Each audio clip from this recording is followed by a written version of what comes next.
This channel does not promote any violent, harmful, or illegal activities. All content provided by this channel is meant for an educational purpose only. জানেন এই মুহূর্তে ফ্রেশের চাকরি প্রার্থী যারা রয়েছে তারা অনশনে বসেছেন, তারা ডেডলাইন দিয়ে দিয়েছেন সরকারকে।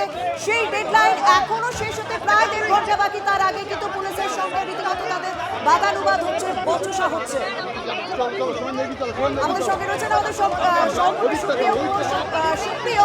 আমরা দেখতে পাচ্ছি সেখানে একটা পরিস্থিতি কোথাও অশান্ত হচ্ছে, পুলিশ তাদেরকে সরিয়ে দেওয়ার চেষ্টা করছে। কি অবস্থা সেখানে?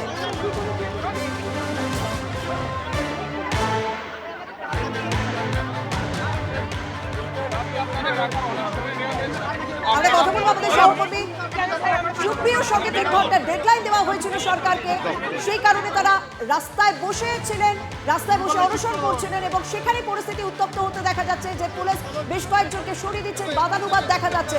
সুপ্রিয়, ঠিক কি হলো পরিস্থিতি, হঠাৎ করে এরকম হলো কেন? কিন্তু যে চাকরি প্রার্থীরা ছিলেন,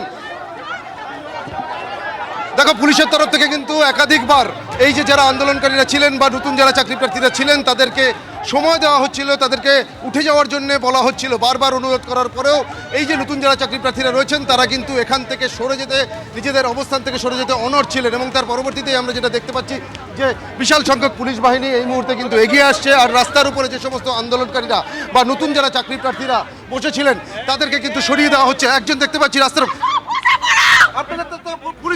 আমরা শান্তিপূর্ণভাবে আমরা আমাদের দাবি আদায় করছি, সেখানে কেন আমাদের সরিয়ে দেওয়া হচ্ছে? কেন পুলিশ আমাদেরকে আমাদের বিরুদ্ধে এই ষড়যন্ত্র করছে? আমরা তো শান্তিপূর্ণভাবে আমাদের আন্দোলন চালিয়ে যাচ্ছি, কেন আমাদের এইভাবে হটিয়ে দেওয়া হচ্ছে? আমরা কিন্তু এই দাবি এটা মানবো না। আমরা আরো একটু দেখানোর চেষ্টা করব যারা ছিলেন এখানে আন্দোলনকারীরা, যারা ছিলেন নতুন যারা চাকরি প্রার্থীরা রয়েছেন তাদেরকে কিন্তু সকলকেই এখান থেকে পুলিশের তরফ থেকে সরে যাওয়ার জন্য বলা হচ্ছে।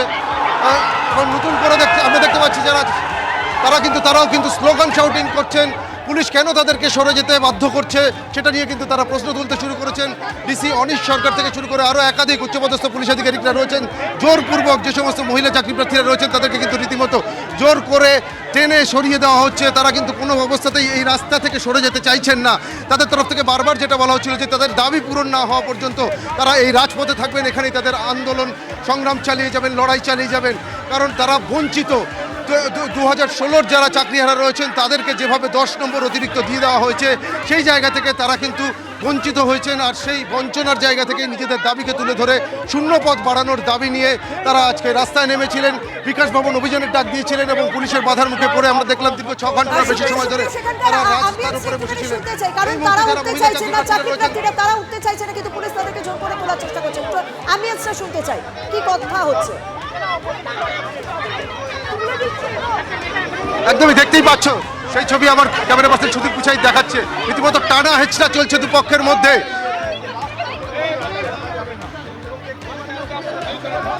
বিকাশ ভবনের সামনে এই মুহূর্তে ধুন্ধুমার পরিস্থিতি।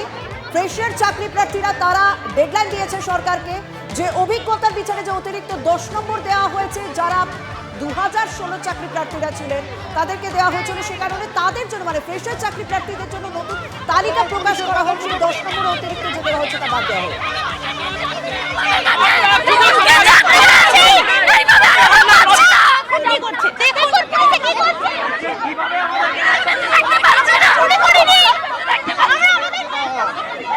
দেখো রীতিমতো ধাক্কা দিয়ে রীতিমতো টেনে হিচড়ে কিন্তু যে সমস্ত আন্দোলনকারীরা ছিলেন তাদেরকে সরিয়ে দেওয়া হচ্ছে।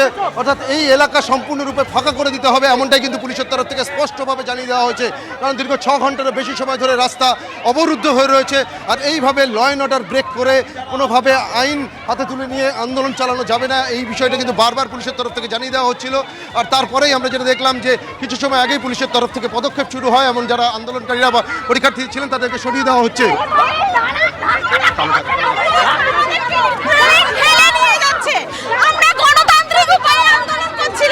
আমরা এখানে কোনো রকম বিশৃঙ্খলা করিনি। মাননীয় সরকার, পুলিশ আমাদেরকে এইভাবে ঠেলে নিয়ে যাচ্ছে, মেয়েদেরকে এইভাবে পুশ করা হচ্ছে। এটাই পুলিশের কাজ। চোর বাইরে সেটা ধরতে পারছে না। পুলিশ আমাদের মতো নিরাপরাধ ফ্রেশারদের ওপরে হাত তুলছে, ঠেলে নিয়ে যাচ্ছে, অথচ বাইরে দেখতেই পাচ্ছ সেই ছবিটা যে এই মুহূর্তে র্যাফের বিশাল বাহিনী রয়েছে। ক্যামেরা পার্সন সুদীপ গুছাই দেখাচ্ছে, মহিলা পুলিশ রয়েছে, একাধিক আইপিএস পদমর্যাদার অফিসাররা রয়েছেন। একেবারে ময়ূখ ভবনের সিগন্যালের সামনের যে রাস্তা, যেখানে দীর্ঘ 6 ঘন্টার বেশি সময় ধরে এই নতুন যারা চাকরি প্রার্থীরা রয়েছেন তারা নিজেদের বঞ্চনার দাবি তুলে শূন্য পদ বাড়ানোর দাবিকে সামনে রেখে যারা আন্দোলনে সামিল হয়েছিলেন, রাস্তার উপরে বসে পড়ে যারা স্লোগান বিক্ষোভ দেখাচ্ছিলেন, অবস্থানে সামিল হয়েছিলেন, সেই সমস্ত আন্দোলনকারীরা কিন্তু এখন পিছনের দিকে অর্থাৎ করুণাময়ীর দিকে সরে যেতে বাধ্য হচ্ছেন, কারণ পুলিশ কোনো অবস্থাতেই তাদের এই রাস্তার উপরে থাকতে দিচ্ছে না। বিশাল সংখ্যক পুলিশ বাহিনী কিন্তু এই যে আন্দোলনকারীরা রাস্তার উপরে বসেছিলেন তাদেরকে সরিয়ে দিচ্ছেন, কিন্তু সরে যেতে যেতেও আমরা দেখছি যেটা আন্দোলনকারীরা তারা কিন্তু স্লোগান শাউটিং করছেন, তারা তাদের দাবি তুলে ধরছেন যে আগামীতে তারা আরও বৃহত্তর আন্দোলন করবেন তাদের এই বঞ্চনার বিষয়কে তুলে ধরে। একদম সেই ছবি আমরা দর্শকদের সামনে তুলে ধরছি। যদিও 8টা বাজতে এখনো বেশ কিছু সময় বাকি রয়েছে, কিন্তু তার আগেই তৎপর পুলিশ বিকাশ ভবনের সামনে যে সমস্ত ফ্রেশের চাকরি প্রার্থীরা তারা তালিকা, তাদের জন্য একটা ফ্রেশ তালিকা প্রকাশ করতে হবে, সেই তালিকার দাবিতে তারা বসেছিলেন, তাদেরকে জোরপূর্বক সরিয়ে দিচ্ছেন পুলিশরা এবং স্বাভাবিকভাবেই সেখানে পরিস্থিতি উত্তপ্ত হয়ে ওঠে। দীর্ঘক্ষণ বাদানুবাদ হয়, তাদেরকে টেনে হিসেবে তুলে দেওয়া হয়, তবুও এখনো পরিস্থিতি সেখানে উত্তপ্ত রয়েছে বিকাশ ভবনের সামনে। ধন্যবাদ। নবাগতদের দাবি নিয়ে চুপ কেন এসেছে সেই প্রশ্ন ইতিমধ্যেই কিন্তু তারা শুরু করে দিয়েছেন, কারণ অভিজ্ঞতার বিচারে 2016 যারা রয়েছেন চাকরি প্রার্থীদের তাদের অতিরিক্ত 10 নম্বর দেওয়া হয়েছে, সেটা তাদের ক্ষেত্রে তারা বঞ্চিত হয়েছেন বলে অভিযোগ করছেন। সেই 10 নম্বর অতিরিক্ত 10 নম্বর বাতিলের দাবি করছেন তারা তাদের ক্ষেত্রে।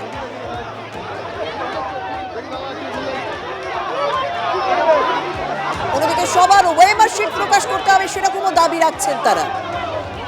একাধিক দাবিতে তারা সেখানে বসেছিলেন, 8টা অবধি ডেডলাইন দেওয়া হয়েছিল।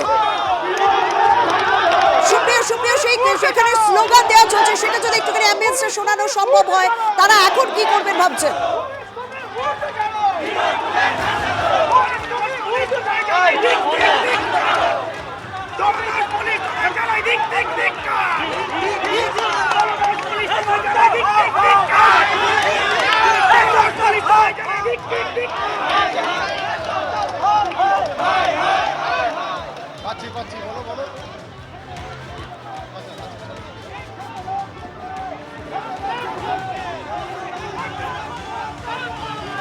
সুপ্রিয় ওখানে স্লোগান দিয়ে তারা দেখছি, আমি এখান থেকে যতটুকুনি বুঝতে পারছি যে তারা মিছিলের মতন করে এগিয়ে আসছেন, স্লোগান দিচ্ছেন তারা, সেই স্লোগানটা শুনতে চাই এবং তারা এবার কি করবে সেটা যদি একটুখানি জানার চেষ্টা করা হয়, কারণ পুলিশ তো তাদেরকে সরিয়ে দিলেন, তাহলে কি তারা অন্য কোথাও বসছেন?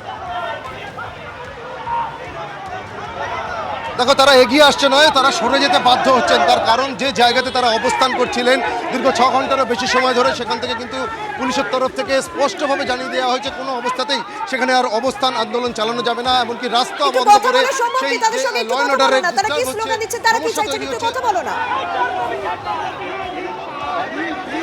একদমই সেক্ষেত্রে আপনারা আজকে তো সরে যাচ্ছেন, আপনারা বলেছিলেন রাতভর থাকবেন, তাহলে পরবর্তীতে কি হবে? পরবর্তী পদক্ষেপ আমরা নিশ্চয়ই ঠিক করবো আমাদের নেতৃত্বের সঙ্গে আলোচনা করে। তবে এই দুর্নীতিবাদ সরকার, এই হিটলারি সরকার আমাদের সাংবিধানিক অধিকার ক্ষুণ্ণ করেছে, আমাদের মেধাকে খুন করেছে। আজকে এরা আমাদেরকে পদদলিত করে খুন করতে চায়, আমাদের মেধার এরা পদদলিত করে শেষ করে দিল। আমাদের সাংবিধানিক অধিকার, গণতান্ত্রিক অধিকার আন্দোলন করা, সেটাকে অবধি খর্ব করে দিল। আমরা পরবর্তী ক্যামেরা পার্সন সুদীপ গুছাইতে বলবো দেখানোর জন্য, পুলিশ যত তাদেরকে জোরপূর্বক সরিয়ে দেওয়ার চেষ্টা করছে ততই কিন্তু তারা স্লোগান শাউটিংয়ে তারা চিৎকার করছেন এবং তারা তাদের দাবি তুলে ধরার চেষ্টা করছেন এবং তাদের যেটা বক্তব্য যে সরকার তাদের সঙ্গে বঞ্চনা করছে, এমনকি এই দুর্নীতিবাদ সরকারকে দুর্নীতিবাদ বলেও কিন্তু তারা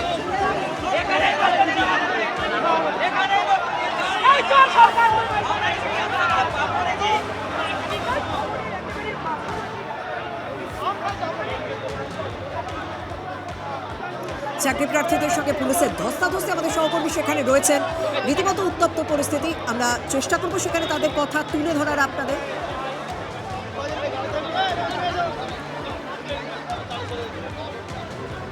বিকাশ ভবনের সামনে পরিস্থিতি উত্তপ্ত এবং পুলিশের সঙ্গে তাদের বাদানুবাদ বচসা আমরা দেখতে পাচ্ছি, তাদেরকে জোরপূর্বক সরিয়ে দেওয়ার ছবিও আপনাদের সামনে তুলে ধরছি। এখন তারা কি করবেন সেটা তারা আলোচনা করে জানাবেন, তবে তারা স্লোগান দিচ্ছেন কিন্তু তারা নিজেদের অবস্থান থেকে সরতে চাইছেন না, তারা এখনো সেখানে দাঁড়িয়ে রয়েছে, পুলিশ তাদেরকে ঠেলছে, তারা আরেক জায়গায় গিয়ে জড়ো হয়ে দাঁড়াচ্ছে। কি করবেন আপনারা এবার? আমরা এরপরে বৃহত্তর, আজকে আমরা কোনো প্রস্তুতি নিয়ে আসিনি, এরপরে বৃহত্তর প্রতিবাদ হবে। আমাদের ন্যায্য অধিকার, আমাদের ন্যায্য মানে 10 বছর ধরে আমরা বঞ্চনার শিকার, আমাদেরকে এইভাবে এখানে রেখেছে। আমাদের বাড়িতে বাবা মা অসুস্থ, আমার চিকিৎসার পয়সা নেই, আমরা আজকে বেকার, আমাদের না আছে সংসার না কিছু, আমাদের কথা সরকার কিছু ভাবছে না। আমরা 10 বছর ধরে এইভাবে তিলে তিলে পড়ে রয়েছি, আমাদের একটা ন্যায় বিচার হোক, আমরা যোগ্য, আমরা চাকরি পেতে চাই। আমরা 10 বছর কত বিড়ম্বনায় থাকবো? এইভাবে মানুষ বাঁচতে পারে? পশ্চিমবঙ্গের মানুষ কি, পশ্চিমবঙ্গে জন্মানো কি পাপ? আমরা কি পূর্বজন্মের পাপ করেছি? আজকে পশ্চিমবঙ্গবাসীর উদ্দেশ্যে বলছি, আপনাদের সন্তানরা ভালো পড়াশোনা করিয়ে চাকরি দেওয়া যাবে তো? 60 পেয়ে বা 59 পেয়ে যারা চাকরি পায় না, আপনাদের সন্তান আপনারা কি করবেন? আপনারা তো বলেছিলেন রাতভর থাকবেন, কিন্তু পুলিশ তো থাকতে দিল না। আমরা তো মাস্টার বা হবু মাস্টার বা আমরা তো আইনকে উল্লঙ্ঘন করতে পারবো না, আমাদের জোর করে তুলে দিচ্ছে। আমরা কি করবো? লড়াই করব? আমাদের কথা শুনবে কে? তো আমাদের যেতেই হবে, একটু দূরে যাব, সামনে যাব, কিন্তু আমরা ছাড়ছি না পথ। আগামীতে কি করবেন? আমাদের দাবি যে আমাদের জন্য অবশ্যই পশ্চিমবাংলার সমস্ত মানুষ ভাবুক, আমাদের জন্য শূন্যপদ বৃদ্ধি করুক, আর না হলে 10 নম্বরটাকে বাদ দিক। আপনারা কি করবেন? আগামীতে কি করবেন? আপনাদের দাবি তো পৌঁছতে পারলেন না। আমরা প্রত্যেকে ভেবে বলবো আমরা কি করব, আমি একা তো বলতে পারবো না সেটা।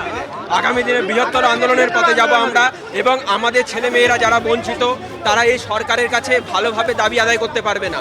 কোর্ট মানে না এই সরকার, কোনোদিনই আমাদের কথা ভাবে না। ইন সার্ভিসদের চাকরি দিতে চায় এই সরকার আমাদের বঞ্চিত চাকরি প্রার্থীর জন্য নয়। এই সরকারের ইচ্ছে অযোগ্যদের চাকরি বাঁচাতে চায়, অযোগ্যদের। আর যিনি শিক্ষামন্ত্রী হয়েছেন না, ওনার শিক্ষামন্ত্রী হওয়ার কোনো যোগ্যতা নেই। উনি অবিলম্বে পদত্যাগ করুন। আপনাকে না ওই থিয়েটারেই মানায়, আপনি ওই নাট্য করুন, অভিনয় করুন, ওটাই আপনাকে মানায়। আপনি পড়াশোনার শিক্ষার কিছু বোঝেননি, তাই ওয়েস্ট বেঙ্গলের ছেলে মেয়েদেরকে অন্য রাজ্যে গিয়ে আজকে পরীক্ষা দিতে হচ্ছে।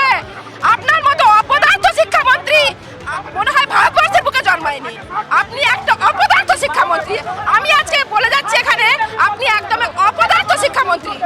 আপনার মতো আমরা থাকছি, আপনারা তো থাকতে দিচ্ছি বলবে, কেন থাকতে দেবে না? 70 75 কোথায় পাবো? আগামী দিনে আরো বৃহত্তর আন্দোলন, এটা কেবল শুরু। সাধারণ মানুষ, বাংলার ঘরে সাধারণ মানুষ আন্দোলনে যোগ দেবে। এখানে আমরা থেমে থাকবো না, পরবর্তীকালে আরো ভয়ঙ্কর আন্দোলনে নামবো। বছর অপেক্ষা করেছি, আর অপেক্ষা করতে পারবো না। আমরা অনেক দূর থেকে এসেছি, কলকাতাতেই থাকবো। পুলিশ প্রশাসন আমাদের একটা এসএসসি হয়েছে, ওই একটা এসএসসিও ধরে রাখতে পারলো না সেই শিক্ষকদেরকে। আবার তার সঙ্গে দ্বিতীয় এসএসসি যেটা হলো স্যার, সেটা আবার ফ্রেশারদের সঙ্গে ইন সার্ভিসদেরকে দিয়ে দেওয়া হলো। আবার সেই সেখানে যারা অযোগ্য তাদের নাম আবার সেই লিস্টে চলে আসে। একটা পরীক্ষাও এই সরকার নিতে ব্যর্থ, একটা পরীক্ষা নিতে ব্যর্থ হয়েছে।